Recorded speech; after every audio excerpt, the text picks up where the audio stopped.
You are not gonna believe this. It is so hot outside, I just saw a chicken lay an omelet. Guys, welcome to the channel. My name is Cody. I'm with Lakeland Fishing. Today, we're gonna be talking about how you can start fishing. Let's check it out.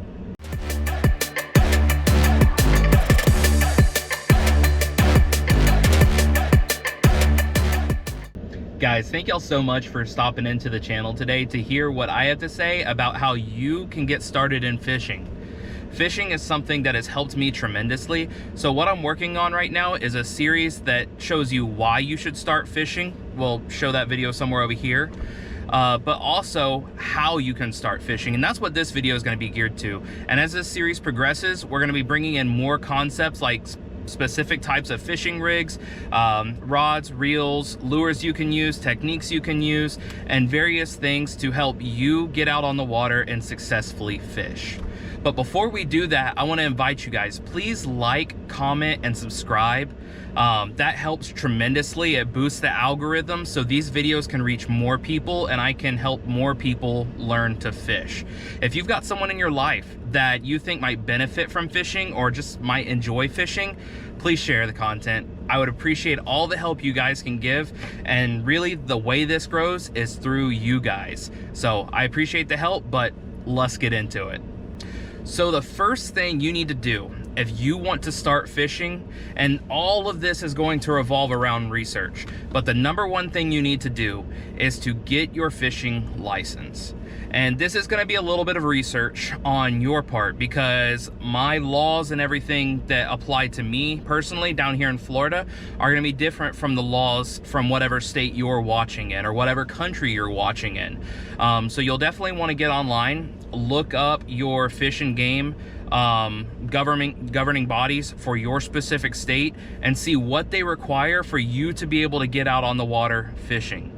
As for Florida, it's not all that difficult. Usually you can go and apply for your fishing license on an app, or you can hit up a local tackle shop or Bass Pro Shops, and you can get your fishing license there. They don't really give you a card or anything like that anymore. It's all kept within the app and the database on your phone. So you'll definitely want to have that with you.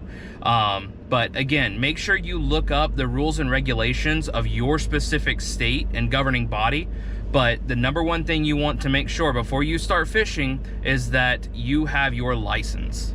So one of the first things you'll want to research before you start fishing is exactly where you're going to be fishing, because where you fish is going to determine the types of rigs and gear that you're going to look into buying. When I first started fishing, I spent so much money on stuff that I didn't really need here in Florida. I would go and I would watch videos from various YouTubers. The problem is those YouTubers or those podcasters, they were guys in Tennessee and they were guys in New York and people that didn't really fish like we do here in Florida. So I bought a ton of gear and equipment and rigs that would work great in those states because it's what they recommended for that time of year, but it doesn't necessarily work as well down in Florida. So you'll want to research where you're at in the country and maybe find some good resources from people that are in that area.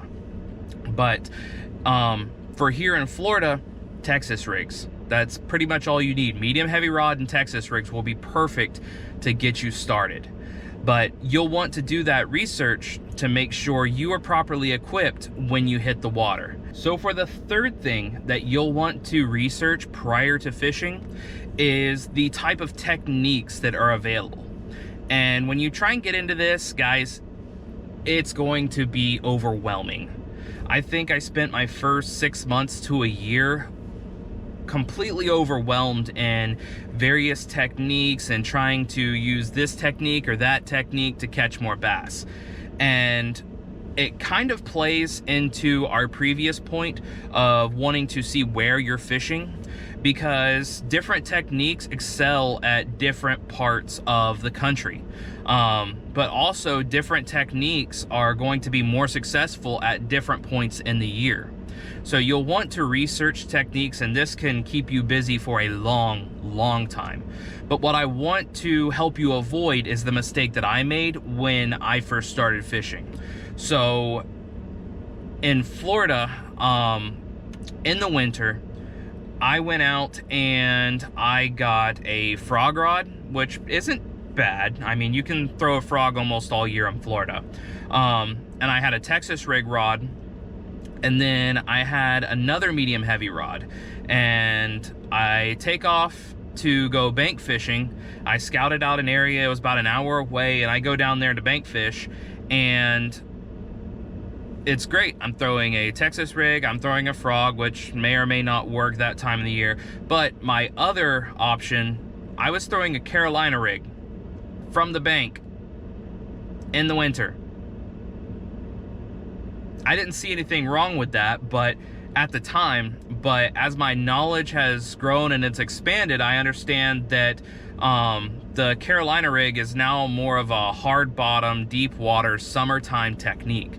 So I can laugh at it now, but it's something that I was very naive to when I first started fishing.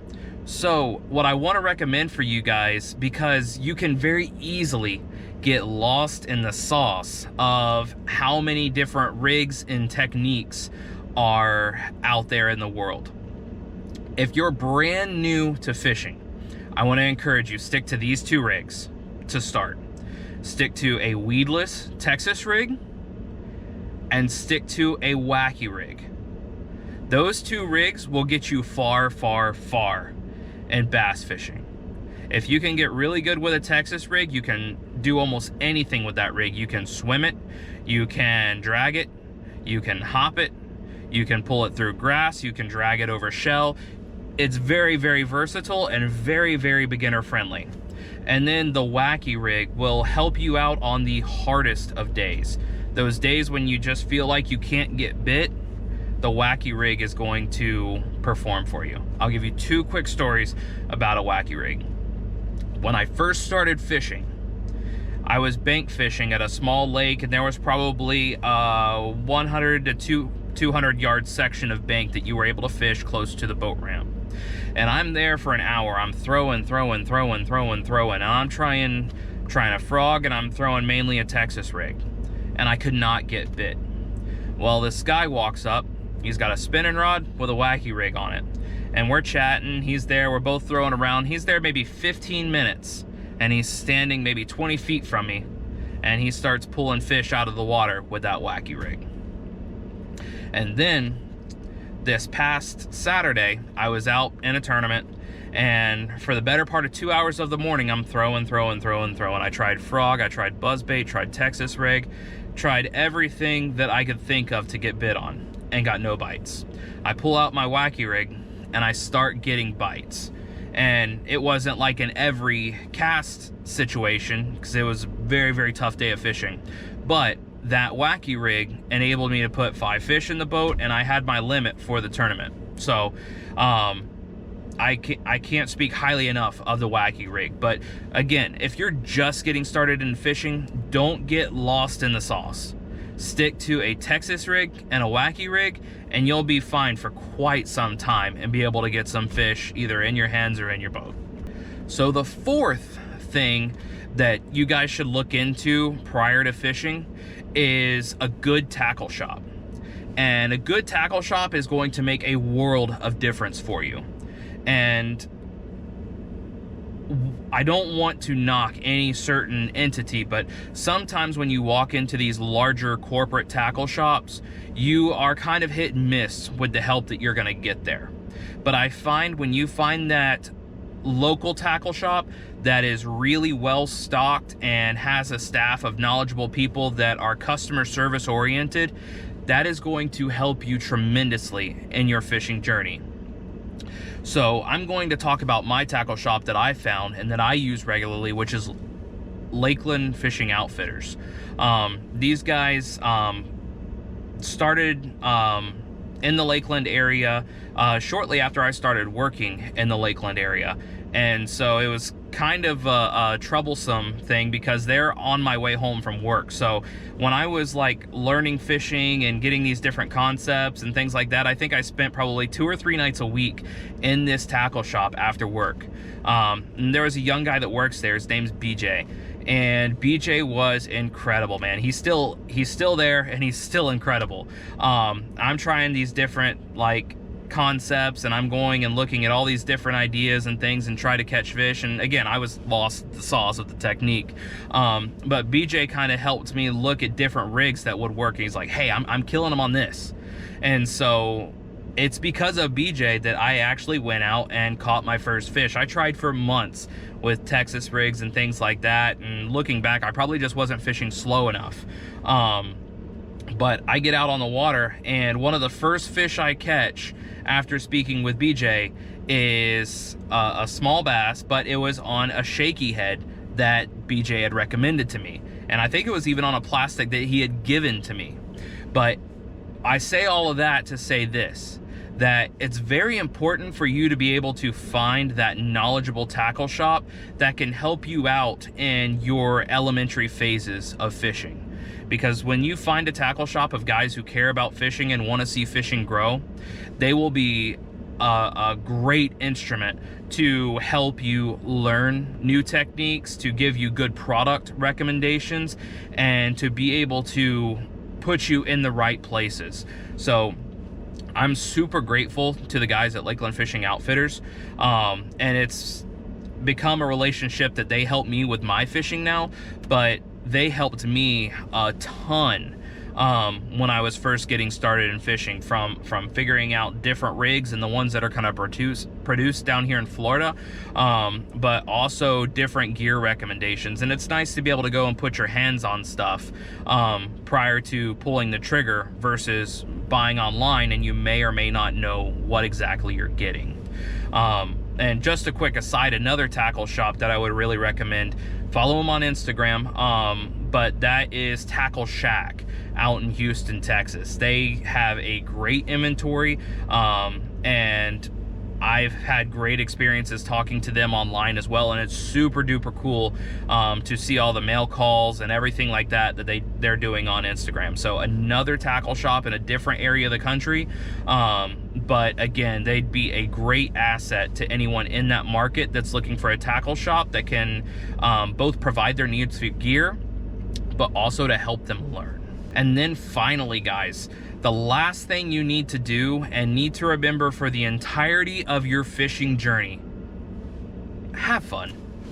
Guys, I mean, it's such a small percentage of people that go pro in fishing.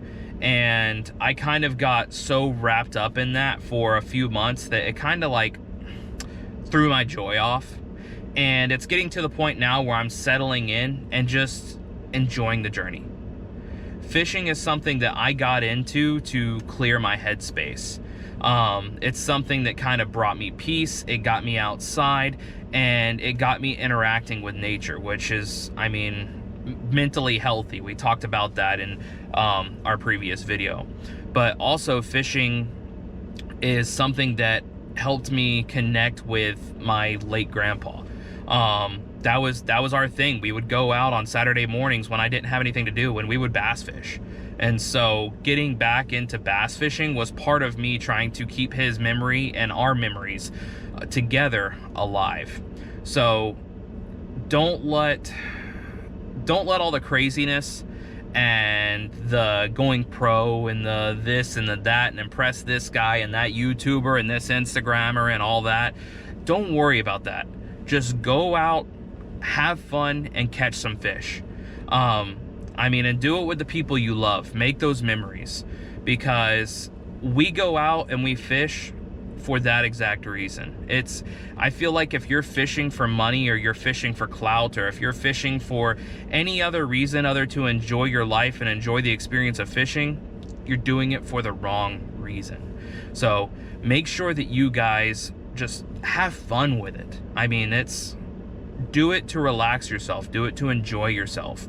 Don't get caught up in the nonsense. All right, guys. So that's just a couple things that I think that you guys should look into prior to fishing.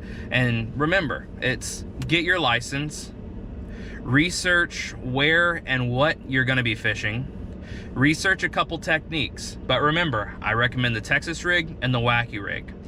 4, make sure you find a good tackle shop that can help you grow and provide you with the gear you need to get better. And then 5, just have fun. Just have fun.